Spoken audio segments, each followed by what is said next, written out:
ഇന്ന് നമ്മൾ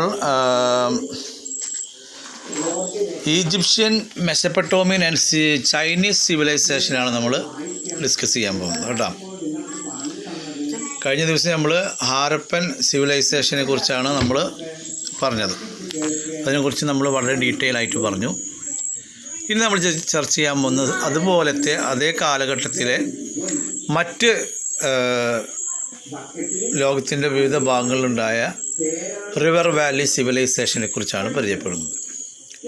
We have discussed the Indus Valley civilization. There were a few other civilizations in different parts of the world in the same period. There were Mesopotamian, Egyptian and Chinese civilization. Wide use of bronze tools was common feature of these civilization. ഈ 4 സിവിലൈസേഷൻ്റെയും common ആയിട്ടുള്ള feature എന്ന് പറഞ്ഞു കഴിഞ്ഞാൽ അവിടെ bronze ടൂൾസാണ് ഉപയോഗിച്ചിരുന്നത്. നമ്മൾ നേരത്തെ ഹാരപ്പൻ സിവിലൈസേഷനെ ബ്രോൺസ് ഏജ് സിവിലൈസേഷൻ എന്നും നമ്മൾ പറഞ്ഞിട്ടുണ്ടായി. Hence these civilizations are commonly known as bronze age civilization. River valley civilization എന്ന് കൂടി ഒരു പേരുണ്ടെങ്കിലും ബ്രോൺസ് ആണ് കൂടുതൽ ഉപയോഗിച്ചതുകൊണ്ട് ഇവരെ ഇതിനെ നമ്മൾ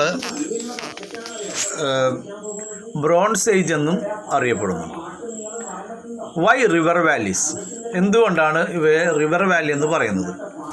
early human had not mastered the technology of acquiring farm lands by clearing the forest. So he began farming in grass that could easily be made arable. The river valleys of the Nile, the Euphrates and the Indus were vast areas of grasslands, fertile soil, plenty of water, grazing field, etc. were the favorable factors for the concentration of human settlement in the river valleys. These river valleys were the cradles of civilization. എന്തുകൊണ്ടാണ് river വാലിയിലെ ഇവർ തമ്പടിക്കാൻ കാരണം? നമുക്കറിയാം, അവിടെ fertile സോയിലുണ്ട്, plenty of water ഉണ്ട്, മേയാൻ വളർത്തുമൃഗങ്ങളെ മേയ്ക്കാൻ ഗേസിംഗ് ഫീൽഡ് ഉണ്ട്. Were the favourable factors for the concentration of human settlement in the river valleys. ഇതൊക്കെയാണ് റിവർ വാലിയിൽ മനുഷ്യൻ്റെ സെറ്റിൽമെൻറ്റിന് കാരണമായത്. Okay, these river valleys were the cradles of civilization. അതായത് ഈ റിവർ വാലികളാണ് ഈ സിവിലൈസേഷൻ്റെ തൊട്ടിലെന്ന് പറയും. അതായത് ഇവിടെ നിന്നാണ് സിവിലൈസേഷൻ ജനിക്കുന്നത്. ഒരു കുട്ടി ജനിക്കുന്നതിൻ്റെ ഏറ്റവും പ്രധാനപ്പെട്ട സ്ഥലം തൊട്ടിലാണല്ലോ. ക്രാഡിൽ എന്ന് പറഞ്ഞാൽ തൊട്ടിലാണ്.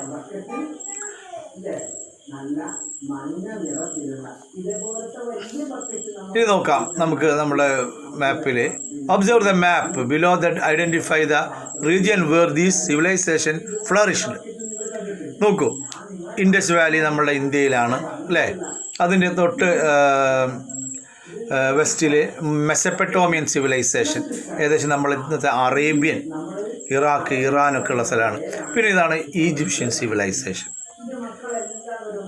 ഇനി കുറച്ച് ഈസ്റ്റിലേക്ക് വന്ന ചൈനീസ് സിവിലൈസേഷൻ. ഓക്കെ, ഇതൊക്കെയാണ് centre of bronze age civilisation.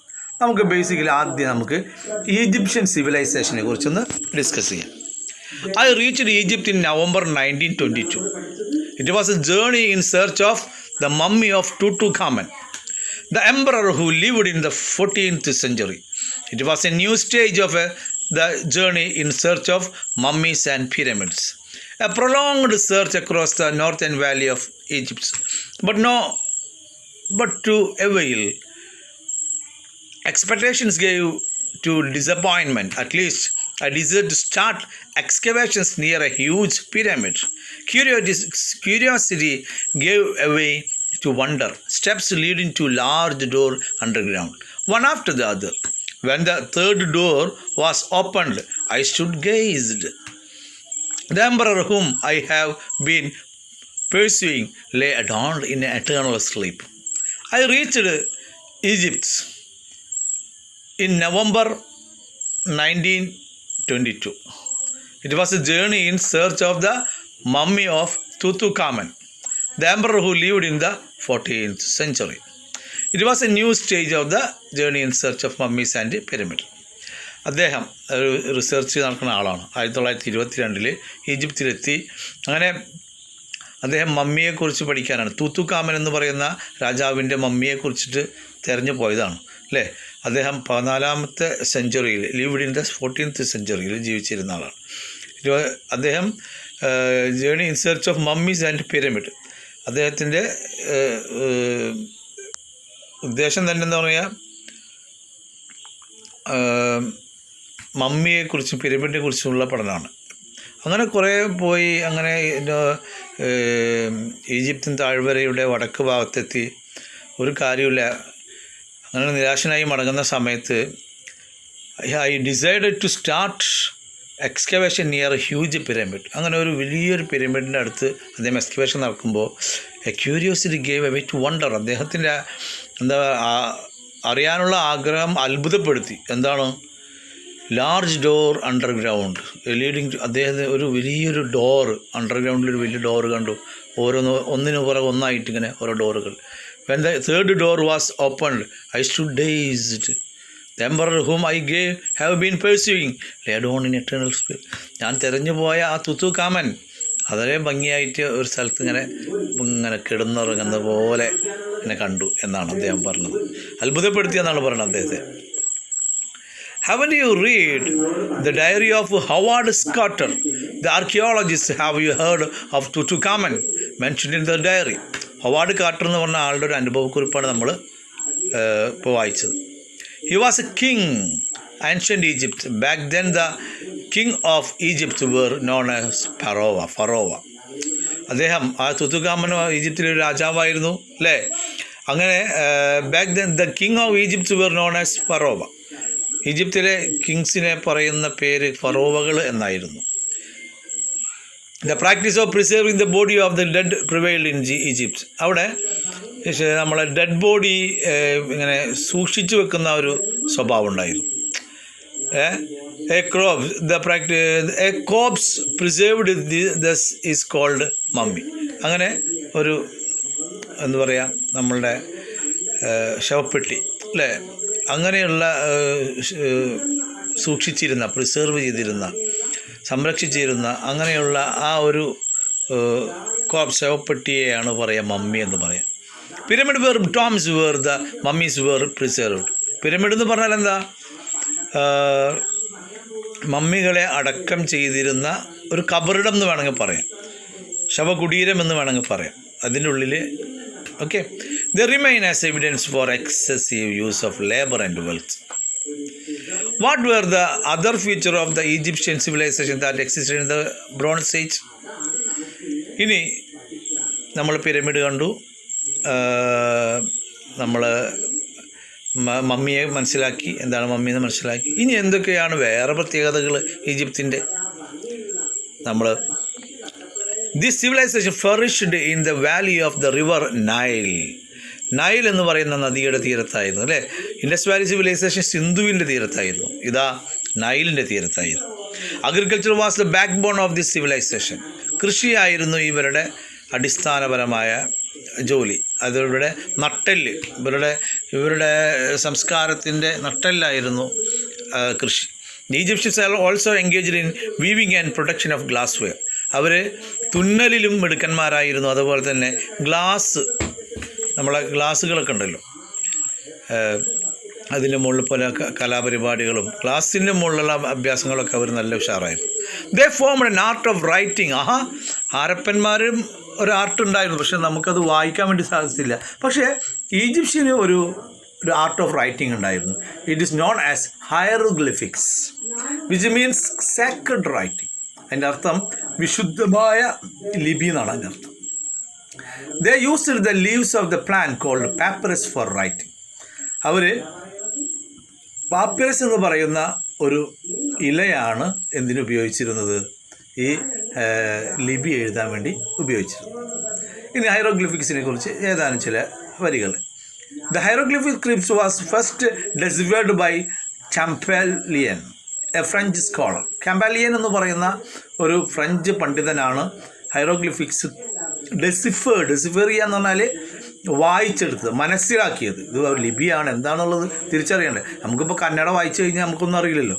അപ്പോൾ ഈ കർഗുറൂസാണെന്ന് പറഞ്ഞു കഴിഞ്ഞാൽ അത് എന്താണ് നമ്മളോട് പറയുന്നത്, എന്ത് ഭാഷയാണ് എന്താണ് അത് മനസ്സിലാക്കി തരുന്നത്, മനസ്സിലാക്കിയ ആളാണ് ഇദ്ദേഹം.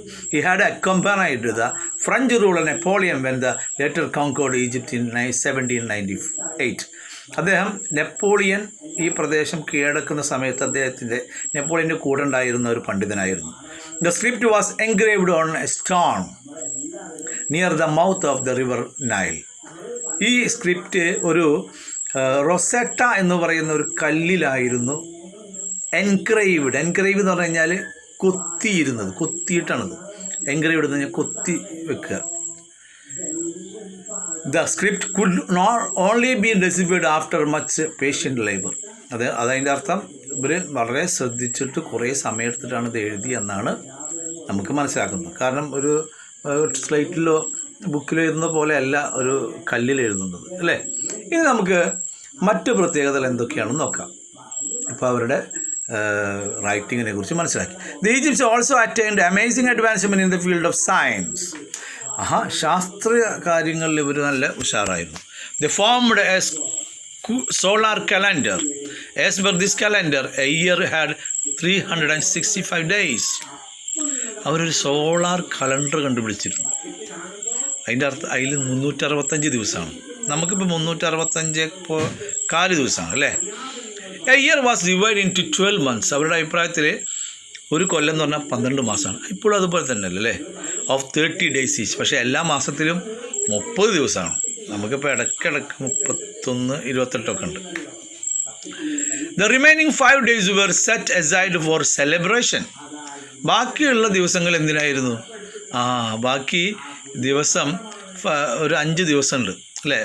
ഇങ്ങനെ നോക്കുകയാണെങ്കിൽ 360 ദിവസമുള്ളൂ. ബാക്കി ഒരു 5 ദിവസം അവർക്ക് ആഘോഷങ്ങൾക്ക് വേണ്ടിയാണ്. Their advancement in the field of mathematics is also significant.